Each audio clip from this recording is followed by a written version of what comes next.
Bonjour à tous, aujourd'hui on va se pencher sur une question qui est au cœur de beaucoup de préoccupations. Est-ce que la transformation du rôle de la famille dans nos sociétés modernes pourrait avoir un lien avec les crises psychologiques qu'on observe de plus en plus chez les jeunes? C'est ce qu'on va explorer en s'appuyant sur l'analyse famille, transmission et crise psychique contemporaine. Alors voilà, la question est posée et elle est directe. Pourquoi a-t-on ce sentiment que tant de jeunes sont en proie à un mal-être profond? Notre décryptage d'aujourd'hui va essayer de creuser un peu, de chercher les racines de ce phénomène, en adoptant un point de vue à la fois psychologique et anthropologique. Pour y voir plus clair, on va suivre un parcours en 6 temps. D'abord, on va définir un peu mieux le problème. Ensuite, on verra le rôle essentiel de la famille comme premier repère. Puis, on analysera pourquoi ce rôle semble s'affaiblir. Quelles sont les conséquences pour la jeune génération? Qu'en disent les psys sur le terrain? Et enfin, qu'est-ce que tout ça implique pour notre société dans son ensemble? Allez, on attaque la première partie, la thèse centrale de la source qu'on étudie. Elle est assez forte. Elle dit que pour comprendre le malaise des jeunes, il ne faut pas seulement regarder du côté de l'école, mais plutôt du côté d'un changement profond dans la mission même de la famille. Et ce tableau, il illustre parfaitement une distinction qui est fondamentale. D'un côté, la famille éduque. Ça veut dire quoi? Ça veut dire qu'elle transmet des valeurs, un cadre moral, qu'elle apprend à l'enfant comment être dans le monde. De l'autre, l'école, elle, instruit. Elle transmet des connaissances, des compétences. Le point crucial ici, c'est que ces deux missions sont différentes et que l'une ne peut pas faire le travail de l'autre. Du coup, maintenant qu'on a bien ça en tête, voyons en quoi consiste ce rôle si fondamental de la famille. Dans cette perspective, la famille est vraiment vue comme la première architecte, celle qui construit les fondations du monde intérieur de l'enfant. Alors là, on a une expression très parlante. L'appareil psychique externe. Ça peut sembler un peu technique, mais l'idée est assez simple. Imaginez la famille comme une sorte de psyché de secours pour le tout petit. C'est elle qui va contenir ses angoisses, mettre des mots sur ses émotions, bref, donner un peu de cohérence au chaos. Si cet appareil est défaillant, eh bien l'enfant se retrouve comme à nu, psychiquement. Il y a cette idée de cocon familial protecteur, elle ne sort pas de nulle part. Des grands noms de la psychologie, comme Bowlby ou Winnicott, ont beaucoup insisté là-dessus. Pour eux, une famille qui fonctionne bien offre une base de sécurité. C'est ce port d'attache stable qui permet à l'enfant d'aller explorer le monde tout en sachant qu'il a un endroit sûr où revenir pour se recharger et donner du sens à ce qu'il a vécu. Peter Fonagy, lui, ajoute une autre couche avec le concept de mentalisation. C'est assez fascinant. En fait, c'est au contact de ses parents que l'enfant apprend à se comprendre lui-même, mais aussi à comprendre que les autres ont leurs propres pensées, leurs propres émotions.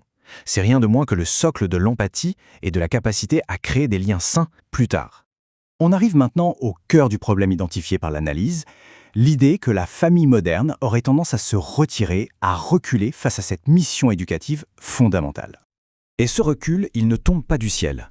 Les parents d'aujourd'hui subissent un vrai cocktail de pression. Il y a l'épuisement, l'isolement, cette injonction permanente à la productivité, mais aussi une perte de repères. On ne sait plus trop comment faire. Face à tout ça, la tentation est forte de déléguer, d'externaliser ce qui est le plus difficile, comme poser des limites ou apprendre à gérer la frustration. Et la conséquence directe, c'est quoi? C'est qu'on se tourne massivement vers l'école pour qu'elle fasse le job. On attend des profs qu'ils compensent ce qui n'est pas fait à la maison. Mais comme on l'a vu juste avant, l'école n'est tout simplement pas équipée pour ça. Ce n'est pas son rôle, et c'est lui confier une mission impossible. D'accord, donc on a une famille qui délègue de plus en plus, mais alors concrètement, quel est l'impact de tout ça sur la construction psychique des jeunes? Ce qui est intéressant ici, c'est de voir l'enchaînement, presque comme une réaction en chaîne. Sans ce guidage de base, l'enfant a du mal à supporter la frustration. Du coup, il peine à construire ses propres limites internes. Son identité devient plus floue. Il peut finir par voir les autres comme de simples outils pour satisfaire ses désirs, ce qui mène, au final, à un terrible sentiment de vide. Boris Cyrulnik utilise cette image très forte du tuteur de résilience. C'est comme pour une plante. Pour pousser droit, l'enfant a besoin d'un tuteur stable et bienveillant. Quand ce tuteur manque, l'enfant ne reste pas sans rien faire. Il va construire des défenses. Le problème, c'est que ces défenses peuvent devenir rigides et à terme pathologiques. Jusqu'à maintenant, on a beaucoup parlé de théorie psychologique. Mais est-ce que ça se vérifie dans la pratique? Qu'est-ce que les cliniciens, les psychiatres observent sur le terrain?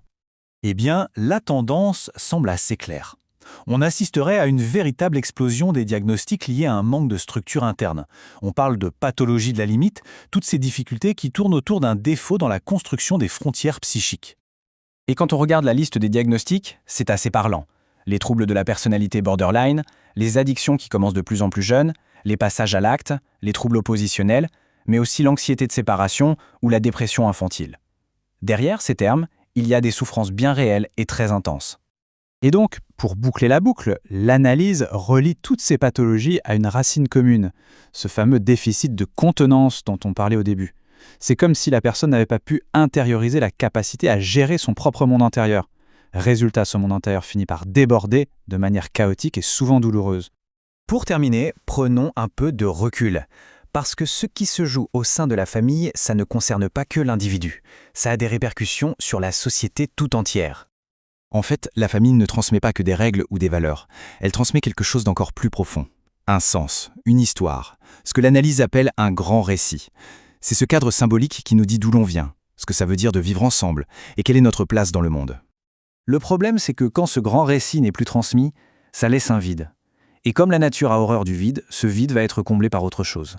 Ça peut être le nihilisme, la consommation à outrance, la pensée magique, ou, et c'est plus inquiétant, des idéologies extrêmes qui proposent des réponses toutes faites à des angoisses complexes.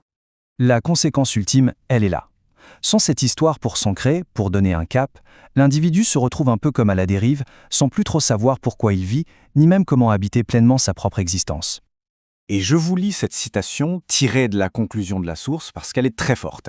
Elle dit « Restaurer cette fonction familiale n'est pas une nostalgie conservatrice, c'est une urgence anthropologique, psychologique et civilisationnelle.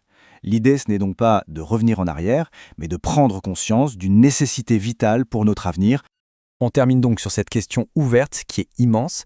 C'est le grand défi que cette analyse nous lance. Si les anciens modèles de transmission ne semblent plus fonctionner, comment fait-on aujourd'hui pour donner à la prochaine génération les outils nécessaires pour construire un sens à leur vie ? La question reste entière.